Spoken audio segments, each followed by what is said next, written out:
안녕하세요, 송사무장입니다. 반갑습니다. 오늘은 제가 현장에 가는 날입니다. 그래서 제가 낙찰받았던 물건 어떻게 좀 처리를 하는지 그런 부분도 좀 보여드리려고 하고요. 또 제가 또 좋은 물건을 몇 개를 뽑았어요. 그래서 그 물건들을 어떻게 임장하는지, 어떤 시선으로 보는지 그 부분을 한번 보여드리려고 합니다. 오늘 제가 최초로 그런 부분을 좀 공개하는 것 같습니다. 뒤에는 우리 지금 행그TV MC 꿈대진님이 함께 하고 있습니다. 본인 촬영 없는 줄 알고 화장을 좀 덜 했다고 하더라고요. 옆에는 또 우리 레노님이 운전을 해서 가고 있습니다. 자, 일단 오늘 물건 간단히 설명드리면, 저는 현장에 항상 처음 나가지 않습니다. 웬만한 거는 현장에 안 나가보고 입찰하는 경우도 많이 있어요. 특히 손품만 팔아서 인터넷 사이트 어플을 통해서 시세 파악이 가능한 것은 제가 현장에 굳이 가지 않고, 약간 애매한 부분이 있다 하면 우리 직원들을 한 번씩 임장을 보내서 그 임장한 레포트를 보고 그것만으로도 제가 입찰 여부를 결정을 합니다. 그런데 오늘 물건은 직원 중에서도 가장 임장을 잘하는 직원을 보냈었어요. 이 물건에 대해서 이 직원이 임장을 다녀와서 임장 레포트에 그렇게 적었어요. 이 물건은 도저히 시세 파악을 할 수가 없습니다. 정말 너무 어렵습니다. 이거 어떻게 해야 될까요? 하면서 거의 이건 임장 보고서가 아니라 완전히 너무 징징대는 보고서였어요, 저한테. 그래서 제가 그 보고서를 보고서 바로 확신을 했죠. 이 물건은 아무나 들어올 수 없는 물건이구나. 임장을 정말 많이 했던 직원인데, 이 직원이 멘붕이 올 정도면 보통의 투자자들 역시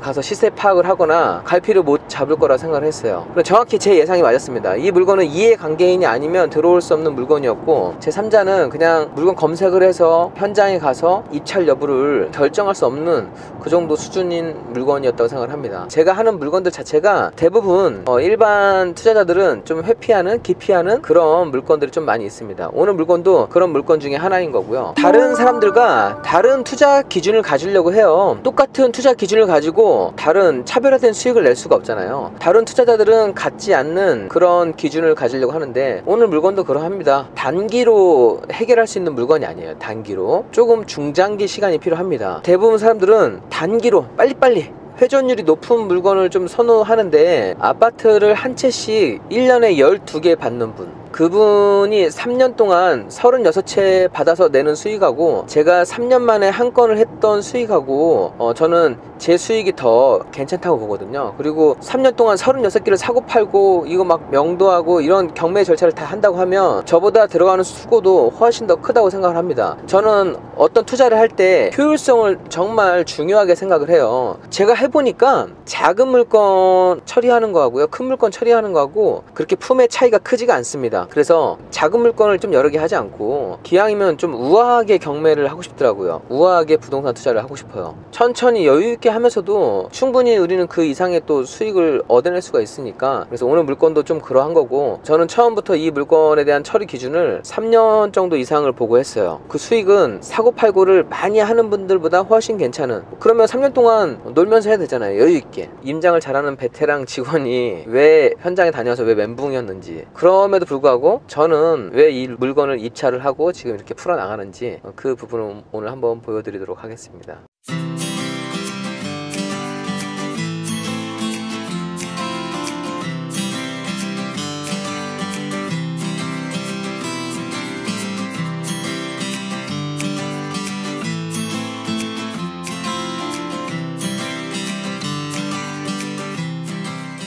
드디어 현장에 도착했습니다. 사실 현장은 도착한 지 한 지금 2시간 정도 지난 것 같아요. 왜냐하면 제가 오늘 이 건물에 대해서 최종 좀 마무리하려고 여기 이해관계인들을 만나러 왔습니다. 여러분들이 여기 현장 보시면 아시겠지만 제가 매입한 물건은 완공된 건물이 아니라 건물을 짓다만 건축하다가 중단된 그런 건물이었습니다. 이런 건축을 하고 공사 대금 받지 못한 분들을 유치권자라고 하는데, 그런 분들이 좀 점유를 하고 있었어요. 그런 분들뿐만 아니라 서로 좀 분쟁이 좀 많이 있어서 복잡한 좀 건물이었었는데, 제가 들어와서 교통 정리를 했습니다. 교통정리를 했고 모든 걸 법적 절차로 다 마무리하고 오늘 최종적으로 그 유치권자 분하고 합의를 원만하게 마무리했습니다. 다음 주 정도가 되면 일단 마무리가 될 것 같습니다. 제가 이 물건을 시세 조사를 보냈는데 그 조사했던 직원이 이 시세를 가늠할 수 없었던 거는 맞아요. 건물이 짓다 말았어요. 그래서 이게 얼마인지 모르겠고 이 건물이 뭐 아파트 빌라 이렇게 주거용 건물이 아니라 요양원 건물입니다. 요양원 건물이어서 요양원이 얼마 하는지 모르잖아요. 건물하고 토지가 다 나온 게 아니고 토지만 나왔어요. 토지만 땅만 1200평이 나왔었는데 제가 지금 토지를 먼저 매입을 하고 그 다음에 다시 건물을 매입을 해서 지금 토지 건물을 이번에 다 합하게 된 거고 이제 점유를 하고 있던 분들과 마무리를 하게 된 겁니다. 이런 투자를 하기 위해서는 한 2-3년의 시간이 걸리는데 그 시간을 저는 여유 있게 보고 사놓고 나서 오르길 바라는 투자가 아니라 원래 물건의 가치가 있는데 이런 하자 부분 때문에 디스카운트 됐던 거를 제가 이런 하자를 다 해결하고 나면 원래 정상 시세를 받을 수 있다는 겁니다. 제가 이 물건 좋게 본 이유는 사실 요양원은 앞으로 좀 상당히 유망한 그런 아이템이거든요. 여기 반경 5km 정도 안에 세 곳의 요양병원이 있었습니다. 거의 다 만시를 유지를 하고 있더라고요. 그래서 이 물건 위치도 그곳 못지않게 괜찮은데 이것도 완공이 되고 나면 영업수익을 올릴 수 있겠구나 그렇게 생각을 했습니다. 이런 투자를 할 때 또 제가 중요하게 생각하는 거는 제 협상할 수 있는 금액에 매입했느냐가 되게 중요하거든요. 토지가 1200평이고 건물도 이거 다 완공하면 2500평 정도에 해당합니다. 그런데 제가 토지하고 건물을 6억 원대에 매입을 했으니까 다음 사람한테 넘겨준다고 했을 때 충분히 여유 있는 금액에 넘겨줄 수 있기 때문에 이거는 좀 된다고 판단을 했던 것이죠. 건물이 현재 상태는 허름하다 하더라도 이게 완공되었을 때 다른 사람들의 수요가 있다거나 이런 건물을 싹 다 철거를 하고 나서 이 토지가 정말 좀 좋은 위치에 있다거나 이런 포인트를 기억하시고 또 내가 매입하는 가격대가 그 다음 사람한테 넘겨주기 전에 상당히 좀 저렴한 가격대라고 하면 이런 또 나중에 매매가 좀 수월하게 되거든요. 그래서 그런 포인트 좀 기억하셨으면 좋겠습니다. 앞으로 좀 시간이 흐른 다음에는 토지와 이 건물이 더욱 멋진 모습으로 탄생하는 모습 보여드릴 수 있을 거라고 저는 생각을 합니다. 짓다 말았다고 하고 이게 가격이 싸다고 해서 꼭 좋은 거 아니에요. 가장 중요한 포인트는 이거를 다 해결하고 났을 때, 다 해결되었을 때 그 다음 수요자를 충분히 찾아낼 수 있느냐, 그게 포인트라는 겁니다.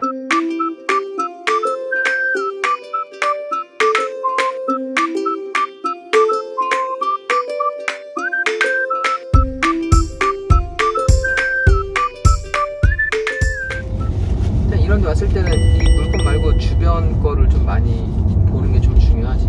주변에 요양병원 딱 두 군데 세 군데 딱 돌아보니까 답이 딱 나오는 거지. 여기에 멀리 있어서 누가 여기에 올려놔도 이렇게 생각하지만 거의 서울 사람들도 다 여기에 모시더라고요. 오히려 공기가 좋고 하니까. 그런데 대부분의 투자자들은 와가지고 시세 조사하려면 부동산부터 찾는 거지. 부동산 없어. 여기서 시내에서 부동산을 찾았다 하더라도 그 시내 부동산에서 요양병원의 가격을 알 수가 없는 거지.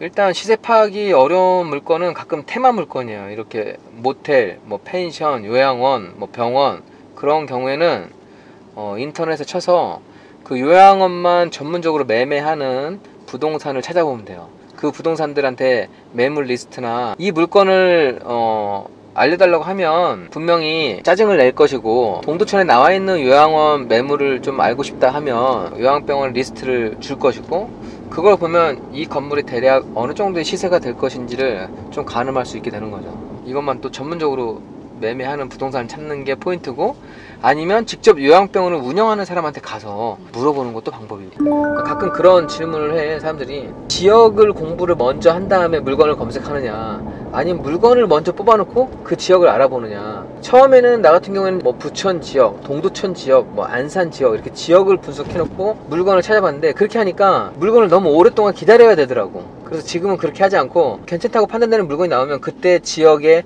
호재나 이제 지역을 둘러보면 그게 훨씬 더 좀 빠른 타이밍에 투자가 가능하더라고. 하지만 요양병원 같은 경우도 저게 수익형 부동산이어서 저 부동산을 통해서 얼마를 벌 수 있는지가 좀 되게 중요하니까, 영업이 잘 된다고 하면 저 물건은 50억, 60억 내놔도 안 팔리더라고. 그러니까 안 판다고 하더라고. 아까 그 의사 선생님이. 내가 이 매입하는 물건이 토지만 샀을 때 시세를 그렇게 조사했으니까 3억대 샀다 하면 나중에 건물도 싸게 매입할 거니까 못해도 60억에서 70억? 그 정도는 받을 수 있는 거라 하면 내가 건물을 지어서 그거를 팔 수도 있고, 이 단계에서 팔 수도 있고, 여러 가지 안이 나온다고 생각을 했던 거지. 그냥 받았을 당시에는 워낙에 권리관계가 복잡하기 때문에 그것만 내가 정리를 해놓자. 그걸 정리해놓고 나면 우리보다 훨씬 안 좋은 위치에 있던 그런 병원들도 다 만실을 채우고 있어서 저 위쪽으로 가면은 훨씬 괜찮겠다, 이제 그 생각을 했던 거죠. 조건이 맞으면 의사분들 중에서 지금 이런 물건을 찾는 분들이 상당히 많이 계세요. 이런 물건을 찾는 분들이. 저거를 사고 싶지만 복잡해서 못 사는 거지. 저는 일단 부동산 전문가, 법률 전문가니까 이런 부분만 좀 정리해 주면 되는 거죠. 그리고 이게 딱 받는다고 해결되는 게 아니라 저런 물건을 풀어가는 프로세스가 있기 때문에 프로세스대로 잘 진행을 하고, 예전에는 정말 법적으로 간 적도 좀 많이 있었는데 지금은 법으로 가게 될 경우에는 최후의 상황이 더 안 좋을 거라는 거를 반복해서 인식을 시켜요. 그래서 최대한 원만하게 좀 협의를 이끌어내죠, 그냥. 예. 진짜 권리관계 풀 때 돈 많이 안 들어가셨어요? 안 들어갔는데. 그냥 2%다.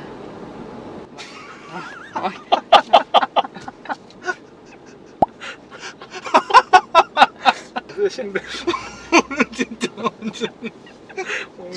저 내릴까요?